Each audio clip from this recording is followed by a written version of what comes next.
मैं सबसे पहले गत सप्ताह मां भारती की सेवा करते करते आतंकवादियों से, उग्रवादियों से निर्दोष नागरिकों की रक्षा का प्रण लेकर के जान की बाजी लगाने वाले इसी क्षेत्र के रत्न श्रीमान नरेश कुमार पाल जिनकी शहादत हो गई, मैं उस वीर सपूत को प्रणाम करता हूं, मैं उनको नमन करता हूं। और मैंने देशवासियों से आग्रह किया है इस बार कि हम दिवाली के दिनों में अपनों को बहुत प्यार से याद करते हैं, दिया जला करके अपने घर में रोशनी करते हैं, अंधेरे को हटाने का संकल्प करते हैं। क्या इस दिवाली में देश के उजाले की रक्षा करने वाले हमारे वीर जवान, चाहे थल सेना में हो, चाहे जल सेना में हो, चाहे वायु सेना में हो, चाहे बीएसएफ में हो, चाहे सीआरपीएफ में हो, चाहे कोस्ट गार्ड में हो, चाहे इंडो तिब्बतियन फोर्स में हो, न जाने इन गिनत ऐसी सरकारी संगठनें हैं जिसमें हमारे देश के नौजवान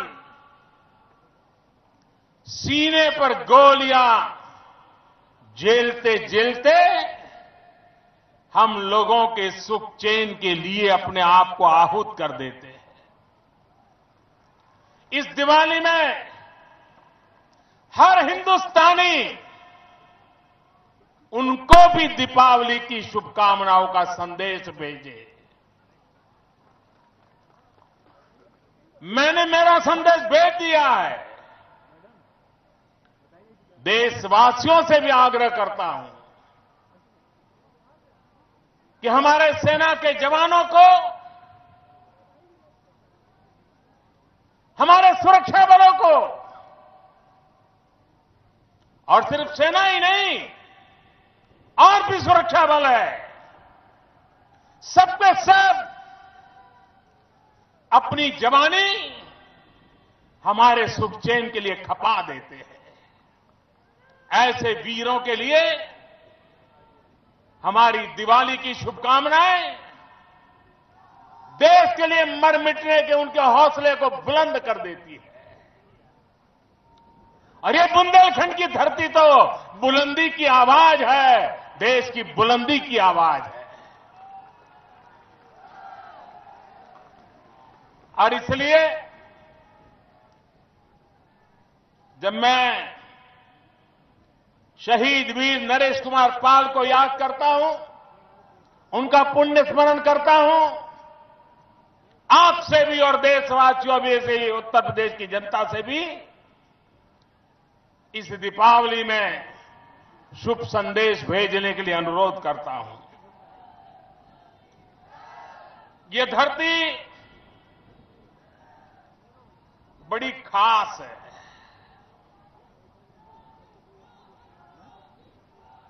इस धरती ने तलवार का कर्तव्य भी दिखाया है और कलम से चेतना भी जगाई है। ये वो धरती है जिसने महायोद्धाओं को जन्म दिया है। अलाउद्दल, महाराजा छत्रसाल, लक्ष्मीबाई, जलकारी बाई, रानी दुर्गावती, न जाने कितने कितने नाम है। 1857 का स्वातंत्र संग्राम आज जो हम आजादी की सांस ले रहे हैं, उसके लिए इसी धरती ने अपना खून बहाया था, जो आज हमें सुख चैन की जिंदगी देता है। ये धरती अध्यात्म की भी धरती है। महर्षि वेदव्यास, महर्षि वाल्मीकि जी, गोस्वामी तुलसीदास जी और वर्तमान काल में मैथिली शरण गुप्त, वृंदावन लाल वर्मा, ये सभी महानुभावों की श्रृंखला, अनगिनत नाम, मैं आज इस धरती पर आया हूं।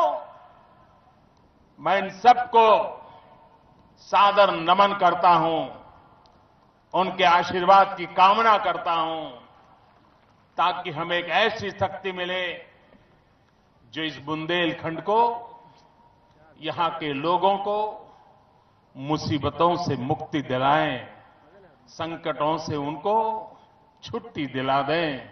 ऐसी हमें एक शक्ति मिले, ऐसे हमें आशीर्वाद मिले। भाइयों बहनों,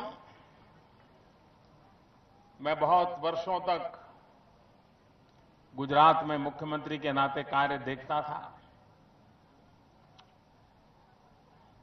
बुंदेलखंड में तो नदियां भी है। हमारे गुजरात में तो एक नर्मदा और तापी मैया के सिवाय पूरे गुजरात में नदियां नहीं, पानी नहीं।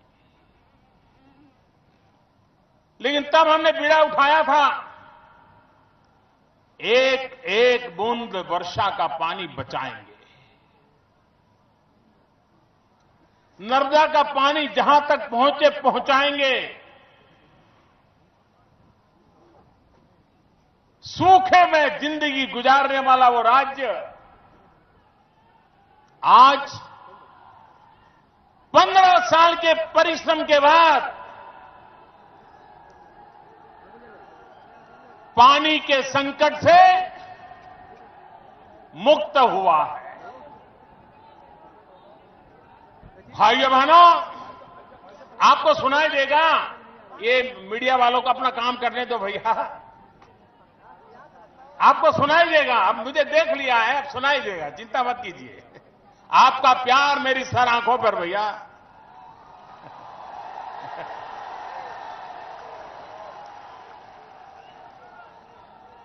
जब मैं बुंदेलखंड के लिए सुनता था, इस इलाके में 5-5 नदियां, लेकिन जल प्रबंधन के अभाव में यहां पत्थर तो सजल है, लेकिन मिट्टी सूखी है। आइयो बहनों, यहां का किसान तबाह हो गया, और इसलिए ये बुंदेलखंड की धरती, जो धरती के पेटाल से हीरे, मोती, सोना न जाने क्या क्या देने की ताकत रखती है, लेकिन किसान को पेट भरने तक का अन्न नहीं दे पाती है। अगर पानी का प्रबंध कर दिया तो यहां का किसान मिट्टी में से सोना पैदा कर सकता है, मिट्टी में से सोना।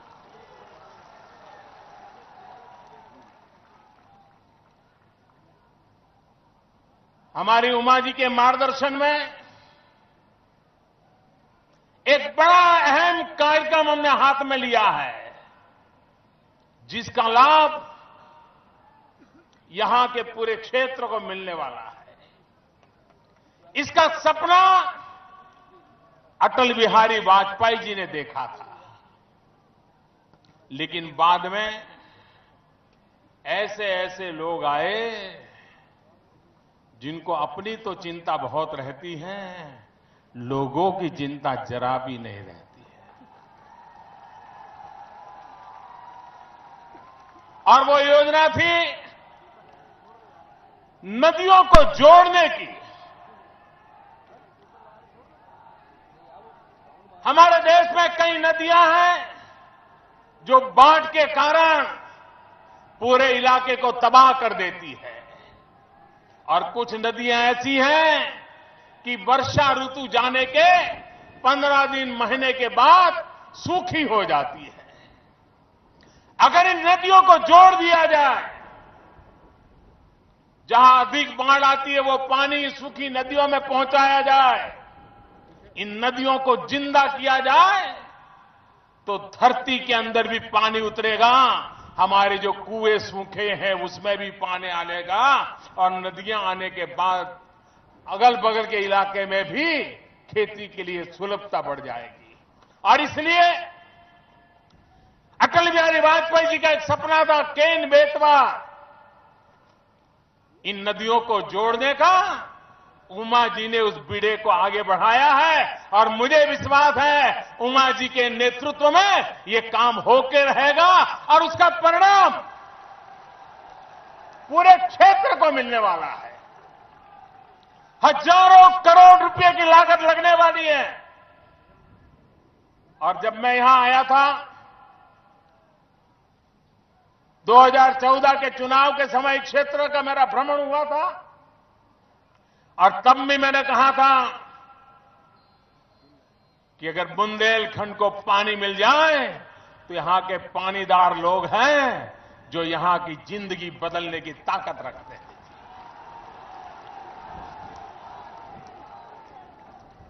मैं जब गुजरात में था तो होली वगैरह त्योहारों पर उत्तर भाषा हिंदी भाषी लोगों से मिलना का कार्यक्रम हुआ करते थे। तो लोग मुझे मिलते थे, वो कहते थे, मैं पूछता था कहां से आए हो, तो कहते थे बुंदेलखंड से। ज्यादातर लोग बुंदेलखंड के गुजरात में रहते हैं। शायद कोई गांव ऐसा नहीं होगा जहां से एक आध दो परिवार गुजरात में जाकर के बसे ना होंगे।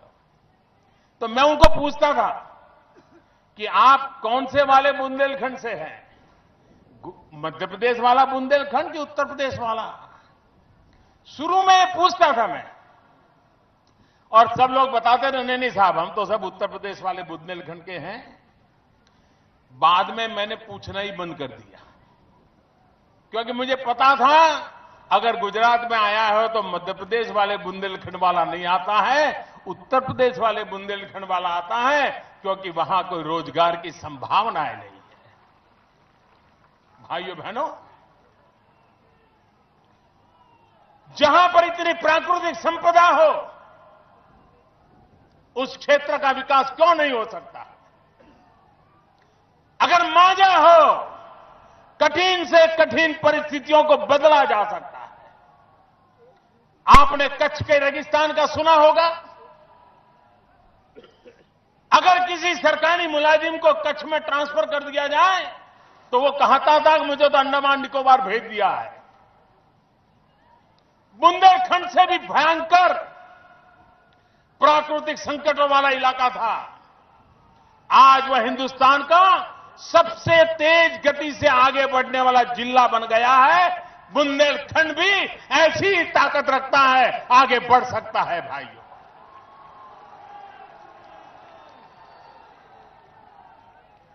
भाइयों बहनों, उत्तर प्रदेश ने राजनीति बहुत देखी है। हर प्रकार का खेल उत्तर प्रदेश ने देखा है। जिनको खेल खेलने थे उन्होंने खेल खेल लिए, जिन्हें पाना था उन्होंने पा लिया। कभी सपा, कभी बसपा, कभी सपा, कभी बसपा, उनकी तो दुनिया चलती रही। आपकी दुनिया में कोई बदल नहीं आया मेरे भाइयों बहनों। और इसलिए उत्तर प्रदेश में आने वाले 10 साल में उत्तर प्रदेश को हिंदुस्तान का उत्तम से उत्तम प्रदेश बनाने की अगर आपको इच्छा लगती है तो इन सपा बसपा के चक्कर से बाहर निकलिए भाई। बहुत हो चुका। आपने देखा होगा जब चुनाव आता है और सपा की सरकार हो तो बसपा वाले सपा के भ्रष्टाचारों पर ढेर सारे भाषण सुनाते हैं, तू मैं करते हैं, आरोप लगाते हैं, जनता को भ्रमित करके फिर खुद बैठ जाते हैं। लेकिन क्या 5 साल बसपा वालों ने काम किया? एक भी सपा वाले को जेल भेजा था क्या? एक भी सपा वाले के खिलाफ कोई कदम उठाए थे? नहीं उठाए। अभी भी वो सपा को गालियां देंगे, आपको भ्रमित करेंगे, और अगर सत्ता में आने का अवसर मिला तो फिर वो दोस्ताना कर देंगे पर्दे के पीछे, कोई किसी पर कदम नहीं उठाएगा। ये सपा बसपा दोनों एक दूसरे के लिए यही करते हैं। आप आपके समय में लूटो, मैं मेरे समय में लूटूंगा। जब आपकी बारी आए तब मेरी बात मत बताना, जब मेरी बारी आएगी तब आपको नहीं बताऊंगा। यही खेल सपा बसपा का चल रहा है, उसी ने उत्तर प्रदेश को तबाह करके रखा है। उत्तर प्रदेश का भाग्य बदलना है तो सपा और बसपा के चक्कर से बाहर निकलिए भाइयों बहनों।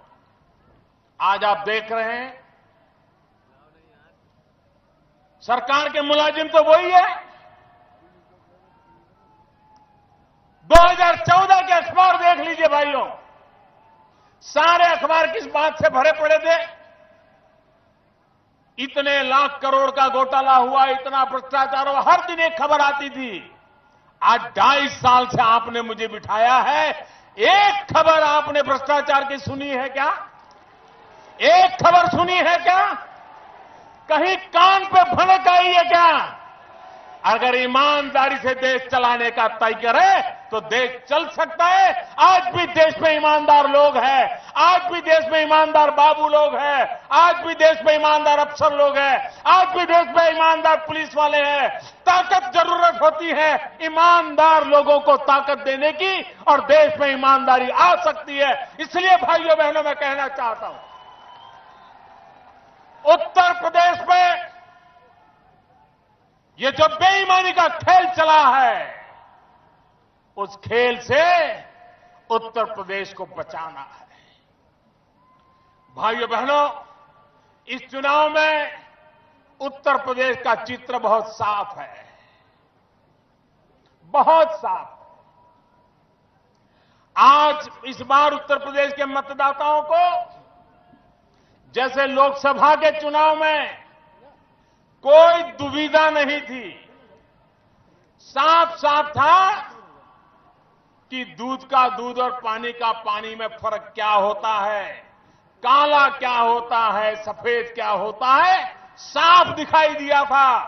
और उत्तर प्रदेश की जनता ने हिंदुस्तान को सबसे बड़ी मदद की पूर्ण बहुमत वाली सरकार बनाने में।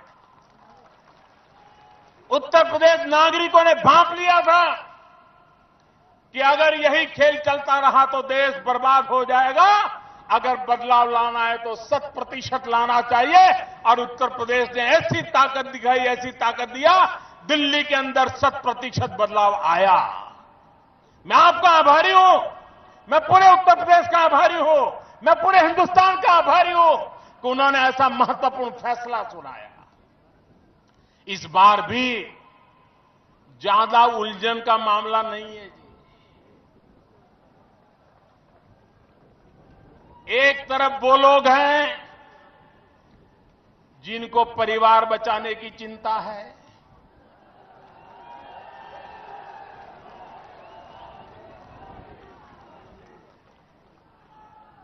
दूसरी तरफ वो लोग हैं जिनको किसी भी प्रकार से गद्दी पर पहुंच जाना है, कुर्सी पकड़नी है। भाइयों बहनों, एक तरफ परिवार बचाने की चिंता है, दूसरी तरफ कुर्सी पाने की चिंता है, तीसरे हम हैं जिन्हें सिर्फ उत्तर प्रदेश बचाने की चिंता है, उत्तर प्रदेश बनाने की चिंता है, उत्तर प्रदेश को आगे बढ़ाने की चिंता है। आप तय कीजिए, क्या उत्तर प्रदेश परिवार को बचाने के लिए खपा देंगे? क्या उत्तर प्रदेश किसी को कुर्सी देने के लिए खपा देंगे? क्या उत्तर प्रदेश बनाने के लिए खपा देंगे? निर्णय आपको करना है भाइयों बहनों। और इसलिए मैं मानता हूं कि इस बार उत्तर प्रदेश की जनता और खास करके मेरे नौजवान खास करके मेरे नौजवान, आपको आपके भाग्य का विचार करना है। आपके पूर्वजों ने, आपके पिताजी ने, दादा ने किसी न किसी भावना में आकर कहीं न कहीं सपा बसपा वालों को कभी न कभी संभाल के रखा। बाद में लगा होगा चलो यार अपना तो है, लेकिन उन्होंने उनका तो किया, आपके माता पिता दादा चाचा चाची किसी का कुछ नहीं किया, न आपके गांव का किया, न आपके इलाके का किया। मेरे नौजवानों, आपके पूर्वजों को तो भावना के कारण एक नुकसान झेलना पड़ा, लेकिन मेरे नौजवानों आप गलती मत करना। आप अपने भाग्य की चिंता करना, आप इस उत्तर प्रदेश के भाग्य की चिंता करना, आप इस बुंदेलखंड के भाग्य की चिंता करना, तो आपको बदलाव मिलेगा। भाई कोई मुझे बताइए, ये प्राकृतिक संपदा यहां जो है, इस पर हक आपका है कि नहीं है? इस पर आपका हक है कि नहीं है? इसकी कमाई में आपका हिस्सा होना चाहिए कि नहीं होना चाहिए? इसमें से आपकी जेब में कुछ आना चाहिए कि नहीं आना चाहिए? आपके गांव के रास्ते बनने चाहिए कि नहीं बनने चाहिए? आपके तालाब ठीक होने चाहिए कि नहीं होने चाहिए? आपके खेत में कुआं ठीक होना चाहिए कि नहीं होना चाहिए? आपकी फसल के दाम मिलने चाहिए कि नहीं मिलने चाहिए? लेकिन कुछ मुट्ठी भर लोग लखनऊ के आशीर्वाद से आकर के सब कब्जा कर लेते हैं, तबाह कर देते हैं। क्या ऐसे माफियाओं को हटाना है कि नहीं हटाना है? आप मुझे बताइए, आज जो उत्तर प्रदेश की दो पार्टियां हैं, सपा और बसपा, इनमें वो मांजा है क्या इन माफियाओं से भिड़ने का? जी, ये लड़ सकते हैं क्या? ये इनके भरोसे जीने वाले लोग उनसे कोई कदम उठा सकते हैं क्या? भाइयों बहनों, एक अकेली भारतीय जनता पार्टी ऐसी है जो इन माफियाओं के खिलाफ लड़ने के लिए तैयार है, आपके लिए तैयार है। भाइयों बहनों, जहां अच्छी सरकारें होती हैं, वहां पर जमीन सुधार के कानून के लिए कोशिश होती है, ताकि सामान्य मानवीय की जमीन की सुरक्षा हो, उसके खेत की रक्षा हो, उसकी सीमाओं की रक्षा हो, कोई उसको दबोच न ले, कोई उससे लिखवा न ले। हर सरकारें जो अच्छी होती हैं, वे जमीन सुधार के कोई न कोई काम करती रहती है। लेकिन ये उत्तर प्रदेश है, सरकार सपा की हो, सरकार बसपा की हो, यहां पर जमीन सुधारने के काम नहीं होते हैं, जमीन हड़पने के काम होते हैं। कौन कितनी जमीन ज्यादा हड़प लेगा, उसको टिकट दी जाती है, उनको भी नेता बनाया जाता है। भाइयों बहनों, ये उत्तर प्रदेश की धरती हम लोगों की मां है, मां। इस मां को अब लूटने नहीं दिया जाएगा। माफियाओं से ये जमीन छीनने के कारोबारों पर हम कठोर से कठोर कार्रवाई करना चाहते हैं। और इसलिए भाइयों बहनों, मुसीबतों से मुक्ति पाने के लिए हम कदम उठाना चाहते हैं। भाइयों बहनों, आपने सरकारें देखी हैं, मैं आज आपके सामने अच्छी सरकार होती है तो क्या फर्क आता है, इसका उदाहरण बुंदेलखंड एक बढ़िया जगह है, कोई भी नागरिक समझ सकता है। और इसलिए मैं चाहता हूं कि इस बात को हम समझें। बुंदेलखंड का एक हिस्सा मध्य प्रदेश में है, बुंदेलखंड का एक हिस्सा उत्तर प्रदेश में है। उत्तर प्रदेश के बुंदेलखंड पर कभी सपा ने राज किया, कभी बसपा ने राज किया, और मध्य प्रदेश के बुंदेलखंड पर भारतीय जनता पार्टी ने राज किया। भारत सरकार ने दोनों को करीब करीब 3,500-4 हजार करोड़ रुपया दिया, दोनों को दिया, बराबर बराबर दिया। परिणाम क्या आया? मध्य प्रदेश वाला बुंदेलखंड, जहां भारतीय जनता पार्टी की सरकार है, जहां कभी उमा जी ने मुख्यमंत्री के नाते काम किया, जहां कभी शिवराज सिंह चौहान मुख्यमंत्री के नाते काम कर रहे हैं, उन्होंने जो काम किया मध्य प्रदेश के बुंदेलखंड में, केंद्र सरकार से जो पैसा गया, पाई पाई का पूरा हिसाब के साथ उपयोग किया गया। लेकिन उत्तर प्रदेश में जो हुआ, कहीं पता नहीं चल रहा है कि उन पैसों का क्या हुआ। मैं बताता हूं आपको, यहां के किसानों को पानी की किल्लत है, मध्य प्रदेश के बुंदेलखंड को भी पानी की किल्लत है। मध्य प्रदेश सरकार ने करीब करीब योजना के तहत पानी पहुंचाने का 90% काम पूरा कर दिया, और उत्तर प्रदेश में अभी भी 40% से आगे काम नहीं पहुंच पाया है। ये जिम्मेवारी सपा बसपा दोनों की है। भाइयों बहनों, यहां पर सिंचाई की योजनाएं लागू करने दी, कुआं वगैरह के काम, उत्तर प्रदेश में सिर्फ 70 योजनाएं शुरू की गई, एक भी पूरी नहीं की गई। मध्य प्रदेश के बुंदेलखंड ने 170 की, और 170 की 170 पूरी कर दी, पाई पाई काम में लगा दिया। मध्य प्रदेश का किसान सुखी हो गया, उत्तर प्रदेश बुंदेलखंड का किसान तबाह हो गया। वाटर शेड मैनेजमेंट का काम मध्य प्रदेश ने 1000 नए प्रोजेक्ट लिए, वाटर शेड के, ट्यूबवेल के काम किए। बुंदेलखंड उत्तर प्रदेश ने एक भी काम उस दिशा में नहीं किया। दिल्ली से भेजे गए पैसे सड़ते रहे, आपके काम नहीं आए। भाइयों बहनों, नए कुएं बनाने थे, 30,000 का लक्ष्य था नए कुएं इस इलाके में बनाने का। भारत सरकार ने पैसे दिए थे किसानों के लिए 30,000 नए कुएं। आपको जानकर के दुख होगा, उत्तर प्रदेश बुंदेलखंड के मेरे प्यारे भाइयों बहनों, मेरे किसान भाइयों बहनों, 30,000 में से सिर्फ 3,500 कुओं का काम हुआ है। 27,000 के करीब कुएं किसी ने देखा तक नहीं है। पैसे कहां गए पता नहीं। दूसरी तरफ मध्य प्रदेश, उसका बुंदेलखंड, उन्होंने 45,000 कुओं की योजना बनाई, और आज मैं गर्व के साथ कहता हूं कि मध्य प्रदेश भारतीय जनता पार्टी की सरकार ने मध्य प्रदेश के बुंदेलखंड में 47,000 कुओं का काम पूरा कर दिया। 47,000 कुओं का काम पूरा कर दिया। भाइयों बहनों,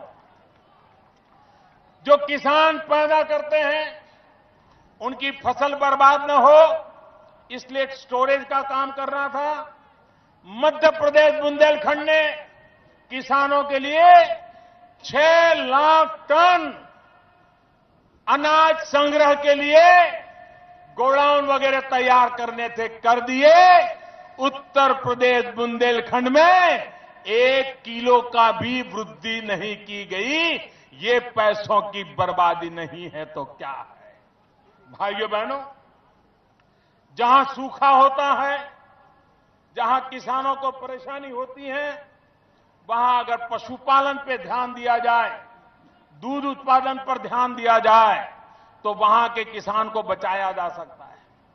भाइयों बहनों, मध्य प्रदेश बुंदेलखंड ने 18,000 परिवारों को इस काम में जोड़ा, पशुपालन में, दूध उत्पादन में, दूध की व्यवस्था करने में।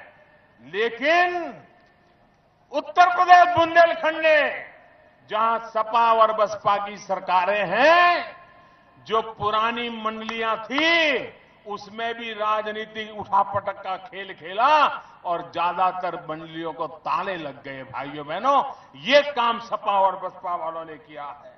भाइयों बहनों, मैंने विस्तार से इसलिए बताया कि अगर भारतीय जनता पार्टी की सरकार होती है तो जनता के पाई पाई का समय पर उपयोग करती है, और सपा बसपा की सरकार है तो सत्ता का उपयोग खेल खेलने के लिए किए जाते हैं, जनता की भलाई के लिए नहीं किए जाते हैं। और इसलिए मेरे प्यारे भाइयों बहनों, मैं आज आपसे अनुरोध करने आया हूं कि आप उत्तर प्रदेश का भाग्य बदलने का संकल्प कीजिए।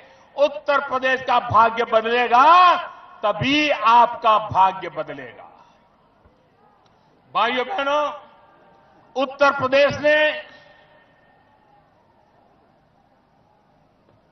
अनेक प्रधानमंत्री दिए हैं देश को, अनेक प्रधानमंत्री दिए हैं। मुझको भी उत्तर प्रदेश ने बनाया है। उत्तर प्रदेश का मुझ पर हक है। भाइयों बहनों, उत्तर प्रदेश में एक ऐसी सरकार दो। अब तक उत्तर प्रदेश से जितने प्रधानमंत्री हुए, उन्होंने जितना काम उत्तर प्रदेश से के लिए किया है, मैं अकेला उन सबसे ज्यादा करना चाहता हूं। मुझे ऐसी सरकार दो, मैं कुछ करके दिखाना चाहता हूं। भाई, मुझे आपके लिए कुछ करके जाना है। भाइयों बहनों, मैं कर्ज चुकाने आया हूं। मैं सामने से आपकी सेवा करने आया हूं। अभी उमा जी एक नारा बुला रही थी, मैं जरा उस नारा को करेक्शन करना चाहूंगा। उमा जी ने कहा, मोदी जी आप राज करो, हम आपके साथ हैं। जी नहीं, नारा ये बोला, मोदी जी सेवा करो, हम आपके साथ हैं। मोदी राज करने के लिए पैदा नहीं हुआ है। मोदी राज करने के लिए पैदा नहीं हुआ है। मैं तो एक मजदूर की तरह, आपकी तरह, मुझे जो काम मिला है, आपके लिए अपने आप को खपाने के लिए निकला हुआ इंसान हूं। सेवा यही मेरा परमो धर्म है। इसी को करते रहना चाहता हूं। गरीब के आंसू पोंछना चाहता हूं। किसान की जिंदगी बदलना चाहता हूं। गांव के जीवन में नई चेतना लाना चाहता हूं। नौजवानों के सामर्थ्य से देश का भाग्य बदलना चाहता हूं। इसलिए सेवा यही मेरा रास्ता है। उस सेवा के लिए खपने के लिए मैं आपका आशीर्वाद चाहता हूं, और इसीलिए आज आपकी बुंदेलखंड की धरती को नमन करने आया। भाइयों बहनों,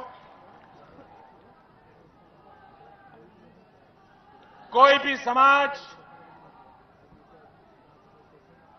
समाज हमारी माताओं बहनों को अन्याय करके आगे नहीं बढ़ सकता है। बेटी बचाओ, बेटी पढ़ाओ, ये बात लेकर के मैं जब चला हूं, ज्यादातर हिंदू समाज में ऐसी एक विकृत धारणा बन गई कि बेटा हो तो अच्छा, बेटी है तो बोझ है। और उसका परिणाम ये आया, 1000 लड़के पैदा होते हैं तो सामने 800 या 900 बेटियां पैदा होती है। हर 1000 में 100-150 बेटियां कम होती है। समाज में असंतुलन पैदा हो रहा है। बेटियों को मां के गर्भ में मार दिया जाता है। भाइयों बहनों, ये पाप है, गुनाह है। अगर गुनाह करने वाला हिंदू है तो क्या हुआ? मेरी सरकार ने कठोर से कठोर कदम उठाए हैं। बेटियों की रक्षा होनी चाहिए, माताओं बहनों की रक्षा होनी चाहिए। धर्म नहीं देखना चाहिए, संप्रदाय नहीं देखना चाहिए, माताओं बहनों की इज्जत होनी चाहिए। हमने हिम्मत से इस बात को आगे बढ़ाया है। अब बात आई है तलाक की।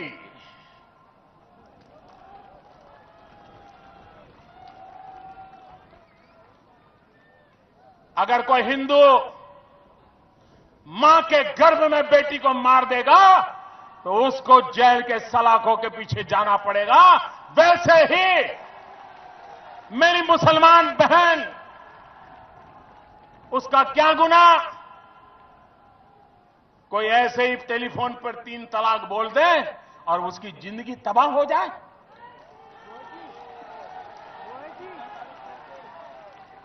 क्या मुसलमान बेटियों के हकों की रक्षा होनी चाहिए कि नहीं होनी चाहिए? क्या मुसलमान माताओं बहनों को रक्षा मिलनी चाहिए कि नहीं मिलनी चाहिए? क्या मुसलमान बहनों को समानता का अधिकार मिलना चाहिए कि नहीं मिलना चाहिए? कुछ मुस्लिम बहनों ने अदालत में अपने हकों की लड़ाई लड़ी। सुप्रीम कोर्ट ने हमें पूछा कि आप भारत सरकार क्या कहती है। हमने साफ साफ अपने शब्दों में कहा कि माताओं बहनों पर कोई अन्याय नहीं होना चाहिए, संप्रदाय के आधार पर भेदभाव नहीं होना चाहिए।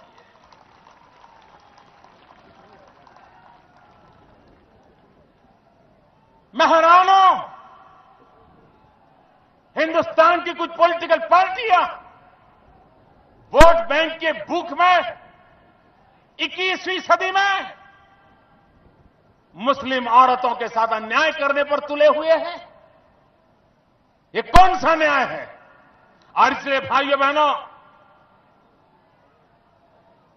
चुनाव अपनी जगह पर होते हैं, राजनीति अपनी जगह पर होती है, लेकिन हिंदुस्तान की मुसलमान औरतों को उनका हक दिलाना, भारत के संविधान के तहत दिलाना, ये सरकारों की और समाज की जिम्मेवारी होती है। मैं मीडिया से आज सार्वजनिक रूप से अनुरोध करना चाहता हूं, टीवी डिबेट करने वालों से मैं अनुरोध करना चाहता हूं कि 3 तलाक को लेकर के जो विवाद चल रहा है, मेहरबानी करके उसे सरकार और विपक्ष का मुद्दा न बनाए। मेहरबानी करके उसको भाजपा और अन्य दलों का मुद्दा मत बनाए। मेहरबानी करके उसको हिंदू और मुसलमान का मुद्दा न बनाए।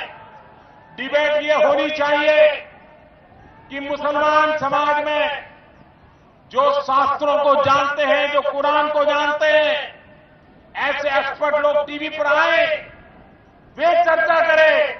आधुनिक विचार रखने वाले लोग हैं। मुस्लिम महिलाएं पढ़ लिख करके मुस्लिम महिलाओं के हितों के लिए अच्छे से अच्छा विचार रखने वाली है। अगर टीवी डिबेट करते हो, मीडिया में चर्चा करते हो, उसको हिंदू मुसलमान का मुद्दा मत बनाइए। मुसलमानों में जो लोग सुधार चाहते हैं और मुसलमान में जो सुधार नहीं चाहते, उनकी चर्चा हो, ताकि देश के 125 करोड़ नागरिक जान सके कि सचमुच में मुद्दा क्या है। अरे लोकतंत्र में चर्चा होनी चाहिए और सरकार ने अपनी बात रख दी है। और इसलिए जो लोग 3 तलाक के मुद्दे से हट करके ऐसे ऐसे विषय उठा रहे हैं और लोगों को भड़काने की बातें करते, इस देश में हिंदू को भी मां के गर्भ में बेटियों को मारने का हक नहीं होगा। वो हिंदू होगा तो भी जेल जाना पड़ेगा। इस देश में मुस्लिम बहनों को भी 3 तलाक कह करके बर्बाद करने वाले लोगों को भी आज के युग में बर्बाद करने का मौका नहीं दिया जा सकता है। इन माताओं बहनों की रक्षा होनी चाहिए और इसलिए हम काम कर रहे हैं। भाइयों बहनों, आज बुंदेलखंड की धरती पर मैं जब हेलीकॉप्टर से आया था, मैं देखा मीलों तक रास्ते भरे पड़े थे, लोग शायद पहुंच भी नहीं पाए। ये इतना जनसैलाब और अभी ठंड शुरू नहीं हुई, इसी गर्मी में भाइयों बहनों, दिल्ली में बैठे हुए लोगों को पता चल गया है कि अब उत्तर प्रदेश की जनता ने उत्तर प्रदेश के लिए वोट देना तय कर लिया है। उत्तर प्रदेश का भाग्य बदलने के लिए वोट देना तय कर लिया है। उत्तर प्रदेश का जीवन बदलने के लिए वोट देने का तय कर लिया है। अब सपा बसपा के चक्कर से मुक्ति का यह आंदोलन है।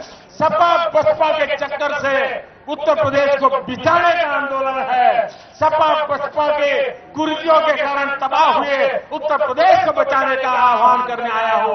आपने जो जन समर्थन दिया, मैं आपका बहुत बहुत आभारी हूं।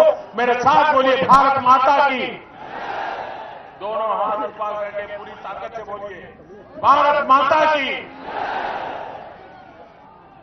दोनों हाथ ऊपर करके पूरी ताकत से बोलिए, भारत माता की, भारत माता की, भारत माता की। बहुत बहुत धन्यवाद।